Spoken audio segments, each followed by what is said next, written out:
शहरातील सर्वात मोठ्या खाजगी रुग्णालयासमोर दुपारच्या उन्हात एक वृद्ध माणूस उभा होता. त्याचे कपडे घामाने भिजलेले होते.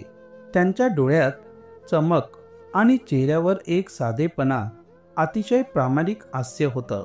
त्यांचे नाव श्रीमान राजकुमार प्रसाद होते. ते व्यवसायाने एक रिक्षा चालक होते.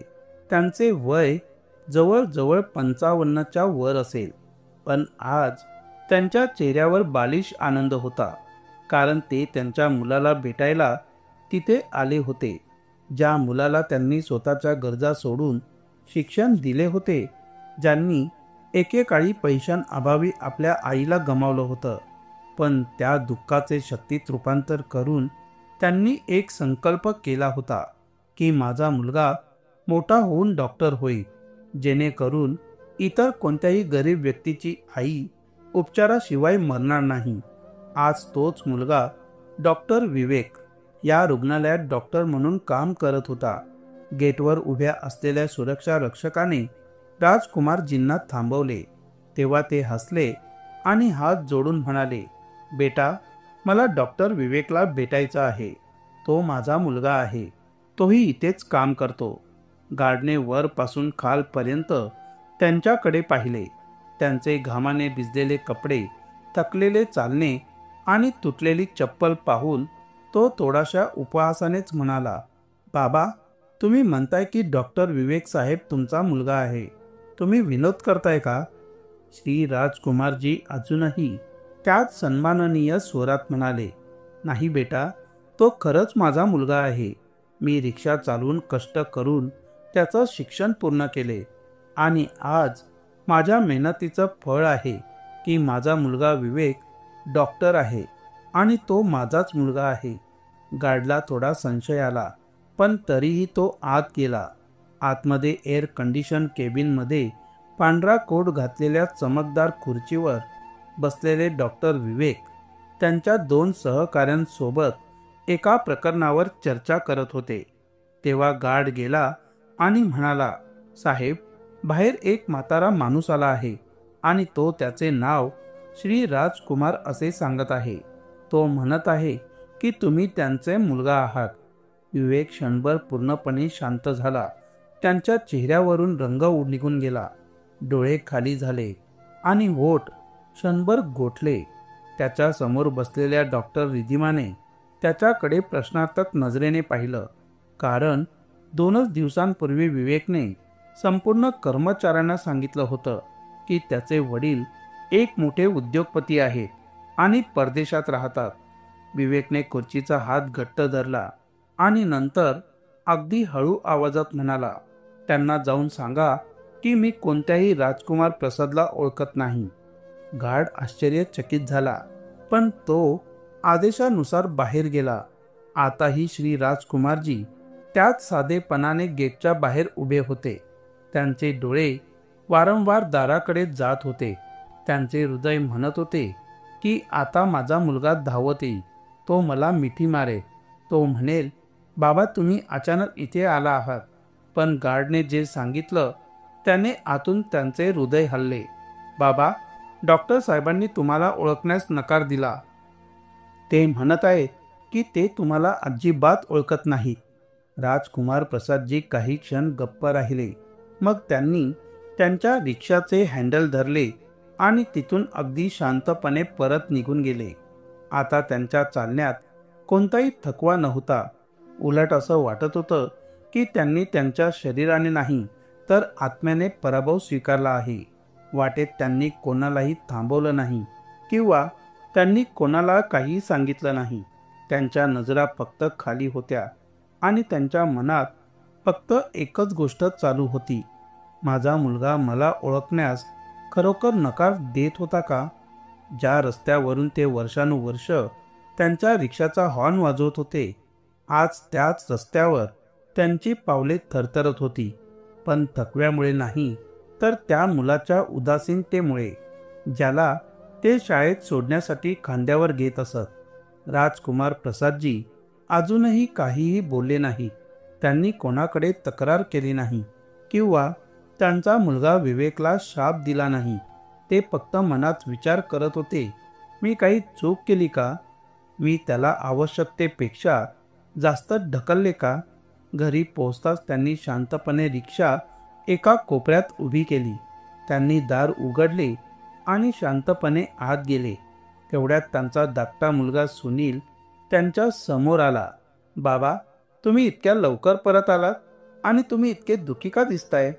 राजकुमारजी काहीही बोलू शकले नाही. ते फक्त डोळ्यांचा संपर्क टाळू लागले. पण जेव्हा सुनील वारंवार विचारू लागला आणि त्यांचा हात धरून आग्रह करत होता की बाबा, कृपया मला सांगा काय झालंय, मग ती शांतता भंगली आणि त्यांच्या डोळ्यातून अश्रू वाहू लागले. राजकुमारजी हळू आवाजात म्हणाले, आज मी तुझा मोठा भाऊ विवेकला भेटायला गेलो होतो, त्याच हॉस्पिटलमध्ये जिथे तो डॉक्टर झाला आहे. पण त्याने मला ओळखण्यास नकार दिला बेटा. हे बोलताच त्यांचा आवाज मंदावला. सुनील स्तब्ध झाला. भावाने तुम्हाला ओळखण्यास नकार दिला का? ते असं कसं करू शकतात? राजकुमारजी डोळे पुसत म्हणाले, कदाचित त्याला आता आपलीच लाज वाटत असेल बेटा. आपण तेच रिक्षा चालक आहोत आणि तो आता एक मोठा डॉक्टर झाला आहे. आता त्याचे जग बदलले आहे. सुनीलचा चेहरा रागाने लाल झाला. तो संतापलेल्या स्वरात म्हणाला, नाही बाबा, मी तुमच्या सोबत जाईन आणि मी स्वतः त्याला विचारेन की तो मलाही ओळखण्यास नकार देईल का? पण श्री राजकुमारजींनी त्याचा हात धरला आणि त्याच्या आवाजात तोच पित्यासारखा विराम होता. नाही बेटा, आता जाण्यात काही अर्थ नाही. जेव्हा कोणी स्वतःच्या लोकांनाच महत्त्व देत नाही तेव्हा त्याला समजावून सांगून काही मिळत नाही. मी आता काहीही बोलणार नाही. मला फक्त एवढंच माहीत आहे की मी माझ्याकडून कोणतीही कसर सोडली नव्हती. मग तो आता आपल्याला स्वीकारो किंवा न स्वीकारो. सुनील गप्प बसला, पण त्याचे हृदयही तुटले होते. आता घरात एक शांतता होती. रात्रीचे जेवणही शब्दांशिवाय संपले होते आणि दुसरीकडे त्याच वेळी रुग्णालयाच्या उंच भिंतींमध्ये डॉक्टर विवेक समोर सर्व काही सामान्य होतं. जणू काहीच घडलेलं नाही. पण नियती सगळं पाहत होती आणि त्या क्षणाची वाट पाहत होती जेव्हा विवेकला त्याच्या कर्माचा आरसा दाखवला जाईल आणि तो त्या आरशात स्वतःला पाहू शकणार नाही. ती रात्र इतर कोणत्याही क्षणासारखी नव्हती. ज्या खोलीत एकेकाळी हास्य असायचे तिथे आज फक्त शांतता पसरली होती. भिंतीवरील घड्याळाचा टिकटिक आवाज आणि श्री राजकुमार प्रसाद यांचे कोरडे डोळे या गोष्टींची साक्ष देत होते की त्यांच्या हृदयात एक खोल जखम झाली होती. ते रात्रभर झोपू शकले नाही. ते वारंवार बाजूला फिरत राहिले आणि छतावर डोळे टेकून विचार करत राहिले. ज्या मुलाच्या पहिल्या फीसाठी मी सावकाराकडून व्याजावर पैसे घेतले होते, ज्याच्या पहिल्या शाळेच्या दप्तराची किंमत देण्यासाठी मी स्वतः अनवाणीत चाललो होतो, त्याच मुलाने आज माझ्याशी सर्व संबंध तोडले आहेत का? सकाळ होताच त्यांनी पुन्हा तेच तुटलेले चप्पल घातले. ते चेहऱ्यावर तेच जुने हास्य घेऊन रिक्षाने निघून गेले. कारण भूक, वेदना आणि अपमान मागे सोडूनही आयुष्य थांबत नाही. इथे रुग्णालयात डॉक्टर विवेकचे सर्वत्र कौतुक होत होते. सहकाऱ्यांकडून कौतुक होते. पण हृदयाच्या कुठल्या तरी कोपऱ्यात एक विचित्र अस्वस्थता स्थिरावली होती. पुन्हा पुन्हा त्याचे मन त्याला भूतकाळात ओढत होते. जेव्हा तो त्याच्या वडिलांसोबत शाळेत जायचा तेव्हा त्याच्या बुटांना छिद्रे असायची. तेव्हा बाबा स्वतः अनवाणी चालत त्याच्यासाठी बूट खरेदी करायचे. पण ती चिंता अजूनही खूपच लहान होती, जोपर्यंत रुग्णालयात ती केस आली नाही जी विवेकच्या आत लपलेल्या व्यक्तीला तोडणार होती. 3 दिवसांनी फाटलेले कपडे घातलेला, धुळीने माखलेला, मांडीवर बेशुद्ध मुलाला घेऊन एक गरीब माणूस रुग्णालयाच्या दाराशी ओरडत आला, डॉक्टर साहेब, कृपया माझ्या मुलाला वाचवा. मी एक गरीब माणूस आहे, पण पहा, माझ्याकडे पैसे आहेत. तुम्हाला हवे तितके घ्या. माझ्या मुलाला वाचवा. ते दृश्य पाहून संपूर्ण कर्मचारी धावले आणि डॉक्टर विवेकही त्या मुलावर उपचार करण्यात व्यस्त झाले. पण जेव्हा तो त्या गरीब वडिलांकडे पाहतो तेव्हा त्याला पुन्हा पुन्हा दुसऱ्याची प्रतिमा दिसू लागते. त्याचा घामाने भिजलेला चेहरा, तो घाबरलेला आवाज, त्याच्या डोळ्यातील त्या विनवण्या, हे सर्व काही त्याला दुसऱ्याची आठवण करून देत होते. तो वडील जो 3 दिवसांपूर्वी त्याच्यासारखाच रुग्णालयाच्या गेटवर शांतपणे उभा होता. विवेक अचानक त्याच आशेने आणि त्याच चिंतेने थरथर कापला. तो मुलीवर उपचार पूर्ण करून बाहेर आला आणि एकटाच श्वास घेऊ लागला. पण आता हृदयाच्या भिंती धडधडू लागल्या होत्या आणि आत्मा ओरडू लागला होता. विवेक, तू काय केलंस? तू स्वतःच्या तुझ्या वडिलांना नाकारलंस. आज जसं तुला या माणसाचं दुःख समजतंय, त्या रात्री विवेकला झोप येत नव्हती आणि सकाळी उठताच त्याने सर्वात आधी त्याचा मोबाईल उचलला. पण फोन करण्यापूर्वी त्याने स्वतःला खोट्या शब्दांनी वेढलं. आता मी फोन केला तरी बाबांना काय बोलणार, आणि विचार करत तो सरळ निघून गेला त्याचे वडील राजकुमार प्रसादजींच्या घराकडे. सकाळचा सौम्य सूर्यप्रकाश घराच्या भिंतींवर आदळत होता. पण त्या घरात कुठेही प्रकाश दिसत नव्हता, कारण जिथे हृदय विसतात तिथे सूर्यप्रकाशही अनेकदा मंद दिसू लागतो.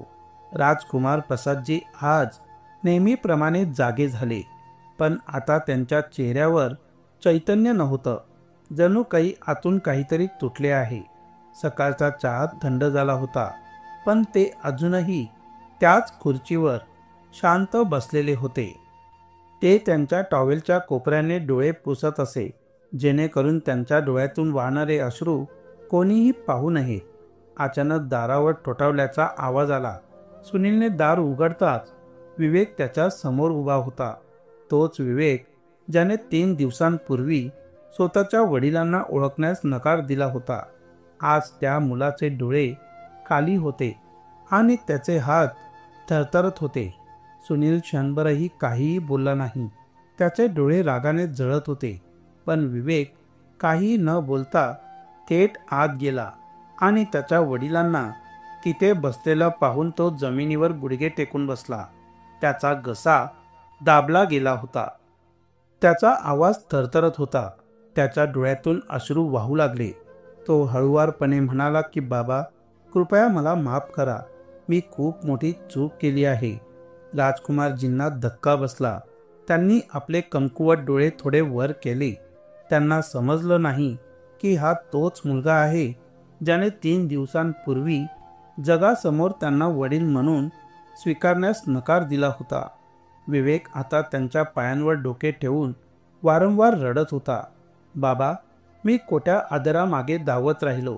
जर लोकांना कळले की माझे वडील रिक्षा चालवतात तर काय म्हणतील, याची मला भीती वाटत होती. पण आज मला कळले आहे की जगात सर्वात मोठा आदर तो आहे जो एक बाप आपल्या घामाने आपल्या मुलांना देतो. राजकुमारजींच्या डोळ्यातून अश्रू वाहत होते. त्यांनी थरथरत्या हातांनी विवेकचे डोके वर केले आणि त्याला छातीशी मिठी मारली आणि फक्त एकच गोष्ट बोलले, बेटा, मी तुझ्यावर रागावलेलो नाही. मी फक्त तुला भेटायला आलो होतो. मला वाटलं होतं की तू आनंदी होशील. मला पाहून तू मला मिठी मारशील. पण तुझा नकार ऐकून मी पूर्णपणे गप्प झालो. विवेक आता खूप रडत होता आणि आतापर्यंत भिंतीला टेकून उभा असलेला सुनीलही आपले अश्रू रोखू शकला नाही. तो विवेककडे गेला आणि रागाने म्हणाला, भाऊ, तुला माहिती आहे का, बाबा त्या दिवशी किती तुटले होते. ते रात्रभर जागे राहिले. त्यांनी काही खाल्लं नाही आणि तुला त्यांना ओळखण्याचीही भीती वाटत होती. विवेकने सुनीलचा हात धरला आणि म्हणाला, सुनील, मी माझ्या आयुष्यातील सर्वात मोठी चूक केली आहे. पण आता मी ती चूक दुरुस्त करेन. मी स्वतः जगाला सांगेन की मी एका रिक्षा चालकाचा मुलगा आहे आणि या ओळखीने मला डॉक्टर बनवले आहे. राजकुमारजींनी त्यांच्या मुलाचे अश्रू पुसले आणि म्हणाले, बेटा, तुला जे करायचं आहे ते न घाबरता कर. पण तू एका मजुराचा मुलगा आहेस याची कधीही लाज बाळगू नकोस. कारण श्रम हे प्रामाणिकपणाचे सर्वात मोठे भांडवल आहे. विवेकने त्यांच्या वडिलांचे पाय स्पर्श केले आणि म्हणाले की बाबा, आज तुम्ही माझ्यासोबत या. आज मी जगासमोर उभा राहून म्हणेन की हे माझे वडील आहेत. हेच माझ्या यशाचे मूळ आहे आणि ही माझी खरी ओळख आहे. विवेकने त्यांचे वडील श्री राजकुमार प्रसाद यांचा हात धरला आणि त्या दिवशी पहिल्यांदाच त्यांना रिक्षात नाही तर त्यांच्या गाडीत रुग्णालयात घेऊन गेला. राजकुमारजी संपूर्ण वाटेत शांत होते. त्यांनी काही सांगितलं नाही किंवा त्यांनी कोणताही प्रश्न विचारला नाही, पण त्यांच्या डोळ्यातील ओलावा आता कोणत्याही अपमानाचा नव्हता. उलट ते त्यांच्या मुलाच्या परतल्यावर वडिलांना मिळालेल्या आदराच्या उष्णतेचे वितळणारे अश्रूंचे थेंब होते. जेव्हा गाडी रुग्णालयाच्या मुख्य गेटवर थांबली तेव्हा तोच गार्ड होता जो काही दिवसांपूर्वी त्यांच्याशी उद्धटपणे बोलला होता.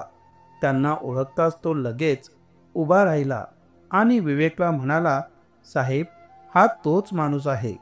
तो हसला आणि मान हलवली. हो, हे माझे वडीलच आहेत आणि हीच माझी खरी ओळख आहे.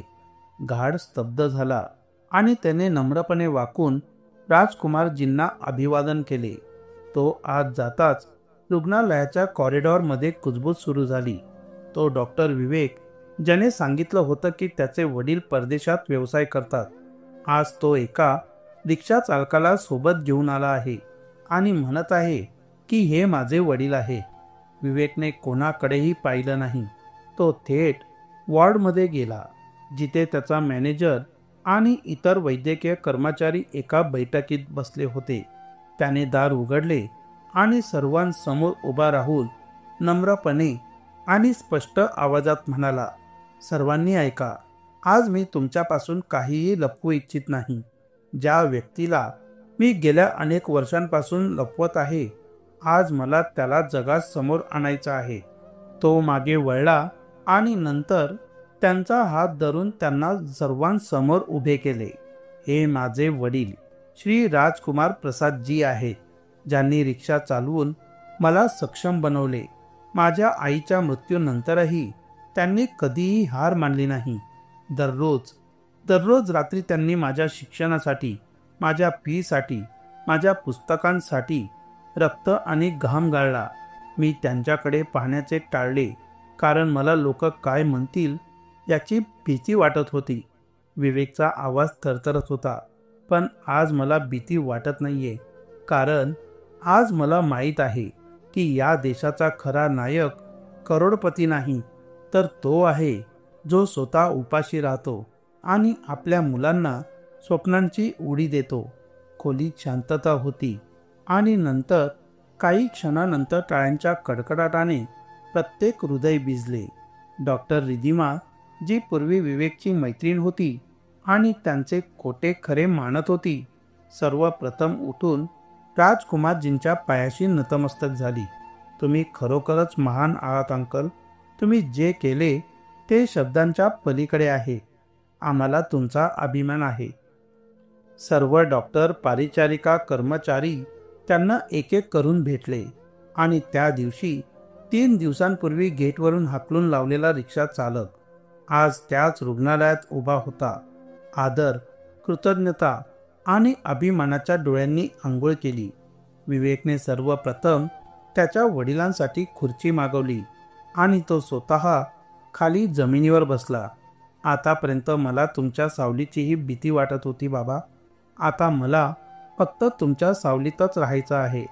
त्यानंतर विवेक त्याच्या वडिलांना हॉस्पिटलच्या कॅन्टीनमध्ये घेऊन गेला, जिथे पहिल्यांदाच त्यांना गरम आणि स्वच्छ प्लेटमध्ये जेवण देण्यात आले.